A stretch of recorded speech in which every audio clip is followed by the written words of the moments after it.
Hello, welcome back to this channel, and today I'm going to show you how to change text-to-speech on Samsung Galaxy. You want to change the pitch of your text-to-speech? What you do is tap on settings, then you scroll down to you see accessibility, which is where we have talkback or text-to-speech.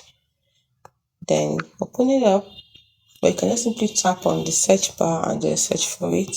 Tap on talkback. Next thing you're going to do is tap on settings. And then you can see text-to-speech settings. Tap on it and you can see the pitch. We have low to high, so you can increase it, that is make it higher or make it lower. I want it true, tap on play. This is an example of speech synthesis in English.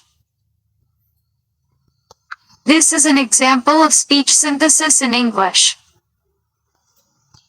This is an example of speech synthesis in English. So that's it, that's how to change it.